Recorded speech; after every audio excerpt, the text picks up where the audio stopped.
గారిని proper planning లేకపోతే ఎట్లా వెళ్తారో అది అడుగుతా. నేను అనేది కూల్చివేతల విషయంలో గతంలో కేసీఆర్ గారు ఒక స్టేట్మెంట్ ఇచ్చారు, ఒకసారి వినండి. దానిపై జస్ట్ మీరు వినండి.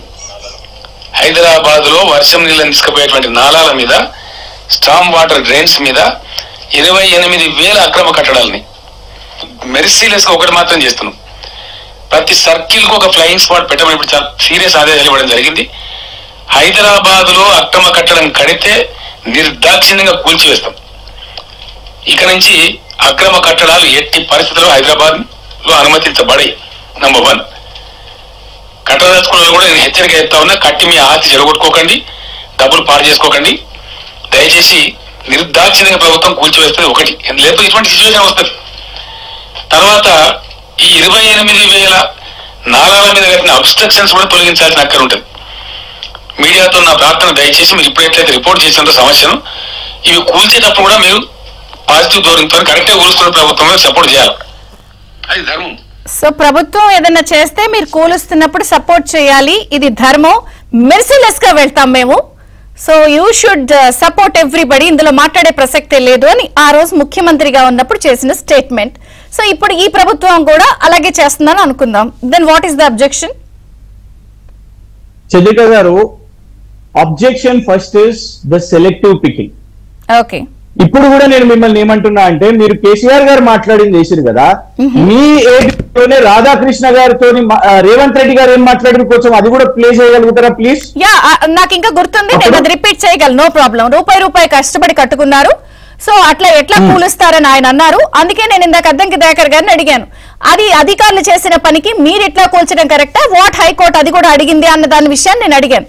ఆ రోజు రేవంత్ రెడ్డి గారు అన్నది కూడా నేను గుర్తుంది నాకు. నేను అందుకే అడిగాను, మీరు ప్లానింగ్ లేదా, ఇన్ఫర్మేషన్ లేదా. ఆ రోజు రేవంత్ రెడ్డి గారు డెమాలిషన్స్ ని అపోజ్ చేశారు. ఆ రోజు కేసీఆర్ గారు అన్నదాన్ని కేసీఆర్ గారు కూడా మెర్సిలెస్ గా చేసేయండి, మీడియాను సపోర్ట్ చేయాల్సింది. Yeah please please. కేసీఆర్ గారు మాట్లాడిన 10 లైన్లలో మీరు ఒకటే లైన్ ని చూస్ చేసుకుంటున్నారు. In further in future there should be no buildings to be constructed illegally అని అన్నారు. లేక్స్ ని మనం కాపాడుకోవాలన్నారు. What is wrong in that చెప్పండి. నంబర్ 1. నంబర్ 2, మర్సిలెస్ గా ఒక్క నిమిషం అండి చంద్రిక గారు, మర్సిలెస్ గా చేయాలి అని అన్నప్పుడు we have shown the alternative. We have build double bedroom houses.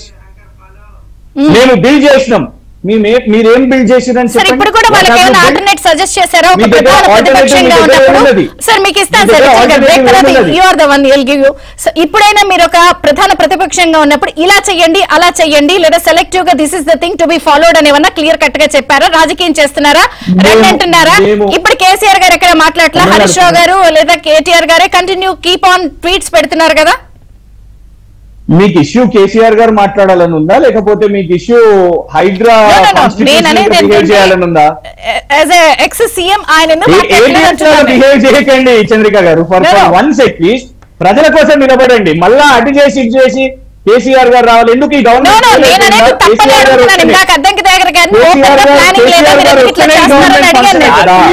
KCR అస్సలు రావద్దు, ఇంటనే ఉండదు.